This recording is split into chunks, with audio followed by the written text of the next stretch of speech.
Walking down the tremendous steepest hill of all times, I spotted the most homely, relaxing, beautiful mansion my bright, icy blue eyes had ever witnessed. The surroundings were outstanding like a jewel in an Ethiopia. The windows were slightly old-fashioned, the building looked like something from the Victorian days, however it had that bizarre look that felt like home. Walking into the huge mansion, we dropped our bags down, and all I could smell was delicious, mouth-watering food that was cooking, passing its smell through the entire house. Opening my tatty old but fascinating window, I could hear the birds chanting away adventurously. It was like heaven. There was a huge tree that looked exactly like the weeping willow, blowing and swaying from side to side.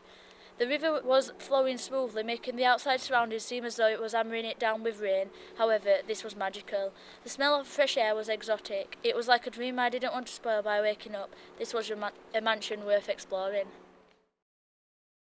Slacktop. On Tuesday, we went to play a game of football where Ted Hughes wrote a poem what was inspired by a football match played at Slacktop.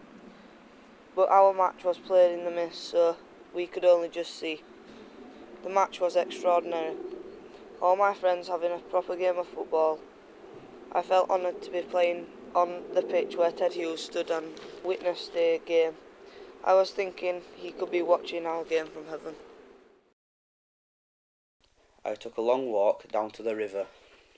Long rocky paths that twirl through the valley parallel to the moss-covered grey stone walls.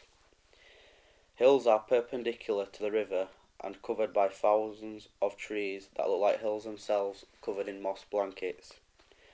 2 cotton mill chimneys pierce up into the blue cloudless sky. Fallen tree trunks improvise a bridge across the fresh rock-bound river. Bronze-orange leaves rush over the paths and hedges. I was sat on a swing in the park with my friends, and I got an unexpected phone call from my dad. And he said, "Do you want to go to Anfield to watch Liverpool v Sunderland?" My face grew up with happiness. A big cheesy grin filled up my face. I screamed yes with happiness, so he told me the date and time we were setting off. I was so excited. The day approached. I woke up with excitement and jumped downstairs. I got dressed, put my jeans on and my bright yellow rain shirt, who was Liverpool's goalkeeper. 4 dogs soundly sleeping, a woman on a TV loudly weeping.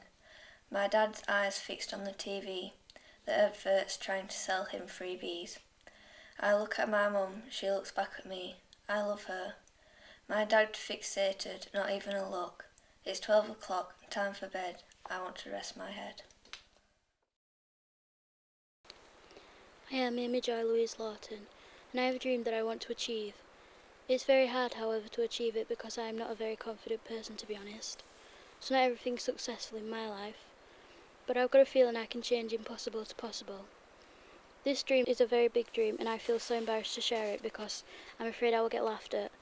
It's only becoming clear to me because when I do this and express myself, I get nice comments. My name is Amy Lawton, and I believe I can sing good a little bit, but not a lot. And one day I would love to maybe not be a celebrity, but be something to do with singing. I see the world out there, the magnificent, beautiful, fantastic world. I am only 14, however.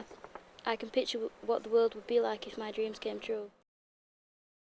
I could see my auntie standing over me excitedly, so I had to get up out of my bed. As soon as I stood up, I saw my already packed suitcase. I approached the door and I could hear the thud of suitcases flying up and down the staircase. Suddenly my auntie shouted what happened, but no one answered her. She slowly started to approach the stairs. The entire family tried to stop her from seeing the smashed glass particles on the golden laminated flooring, but unfortunately we failed. My auntie started to burst out in tears due to it being a gift of her late sister, who earlier that year died in a tragic car accident. Beep, the taxi arrived, and the driver didn't look impressed. We started to leave and head for the airport, where I had a sad feeling of remorse. The taxi driver went through the countryside ways, and I could see a tree that looked so cold and lonely. Stop. Capture picture. Soft, small, pure white owl feather, sun beaming from above. The reinvention of jade. I wasn't like this in my younger years. So the way I am now makes people think I'm trying to be something I'm not. They can't handle the fact that they are not able to control me no more. The more they try and make me be something that I'm never going to be, the more I rebel. I was only just coming up from primary school. I felt like a big fish in a humongous pond. I had nobody and nothing, all alone. I actually dreaded going through them big black doors of hell every morning to just go through another 5 gruesome hours of what I call my worst nightmare. Through new eyes. Brown trees curved over, hills like huge monsters dancing. Quiet, peaceful, immense. Mist covers the hills, like a sheet covers the bed. Translucent blue sky.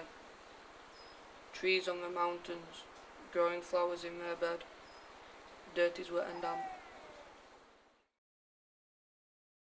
Some days I sit down on the windowsill, laying there on the windowsill, daydreaming, watching this world pass me by. Sometimes imagine there's nothing to live for. I almost break down and cry. Sometimes I think I'm crazy, sometimes I think I'm loyal, sometimes. But when I see my baby, suddenly I'm not crazy. It all makes sense when I imagine you on the hill.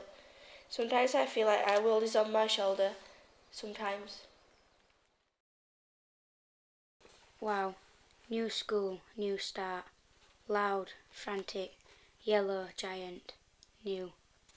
Sad, all my memories left. Sat at a table, the smell, gravy in a cup, drifting up my nose. Home, sweet home, my mum. Calm yet loud, my home, my place. Mum, missing her lots. My four-legged friend, bounces, pounces, runs around. Rhea, my dog, my friend. As I climb into the ring, my father pulling the ropes up apart from me. As I stand across from you, with a crowd of people shouting, jumping, clapping and chanting, the bell rings. Ding! The vibration rattles my eardrums. You throw punches at me, I take it on the chin. You knock me down. For a split millisecond, I didn't want to get back up, but I plucked up the courage and pulled myself up. I threw a right hook, you dodged. I threw a left hook, smack. My strength began to grow. That's when I realised I will prove you wrong. Peaceful. Sitting here in peace and quiet, watching the sheep graze on their mucky green grass.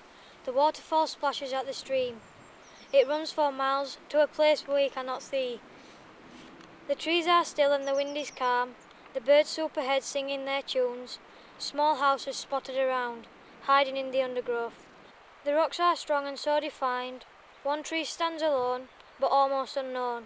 The rock walls plunge from ground and seek attentions from passers-by. The moon shines upon me like a spotlight.